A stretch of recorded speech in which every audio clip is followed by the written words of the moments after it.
রাজ্য পূর্ত দপ্তরের সচিব কিরণ গিত্তে আজ দক্ষিণ জেলা সফর করেন। বিলোনিয়া শহর ও পাশের উত্তর বিলোনিয়া, বল্লামুখা, আইসিনগর সহ শহরের আশপাশের এলাকার বন্যার হাত থেকে রক্ষা করার জন্য বাঁধ নির্মাণের কাজের বিষয়ে পর্যালোচনা করেন তিনি জানান, বিলোনিয়া শহর ও আশেপাশের এলাকাকে বন্যার হাত থেকে রক্ষা করতে দিনরাত কাজ করবে দপ্তর। পূর্ত সচিব জানান, আগামী জুন মাসের মধ্যে বাঁধ নির্মাণের কাজ শেষ হবে।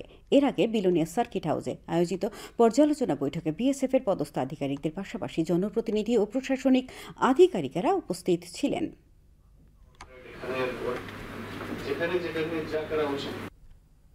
43 লোকেশন রাজ্যে আমরা চিহ্নিত করেছি, সেটা মাননীয় মুখ্যমন্ত্রী মহোদয় বিধানসভাতে বলেছেন কি 43 লোকেশন আছে যেখানে আমাদের ফ্লাড ম্যানেজমেন্টের কাজ করা উচিত, আর এখানে কাজ চলছে। কি আমাদের ওয়াটার রিসোর্স ডিপার্টমেন্ট ও ফ্লাড ম্যানেজমেন্ট ডিপার্টমেন্ট সেটা দায়িত্ব নিয়ে কাজ করছে।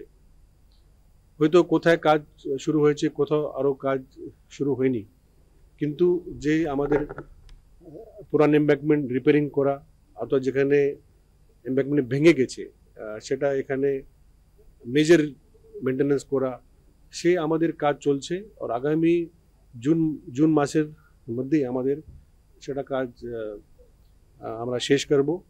আর আমরা এখানে বেলোনিয়াতে যেহেতু কাজ বেশি, সেই জন্য আমরা এটা সিদ্ধান্ত নিয়েছি কি অন্যান্য জায়গা থেকে যেখানে এরকম সমস্যা নাই, আমরা 5 জন ইঞ্জিনিয়ার আমরা ওদেরকে ডেপুটেশনে দেব যে আগামী 3 মাস এখানে থেকে আরও কাজ তেজিতে করবে। সো কোনো এখানে প্যানিক হওয়ার কারণ নাই।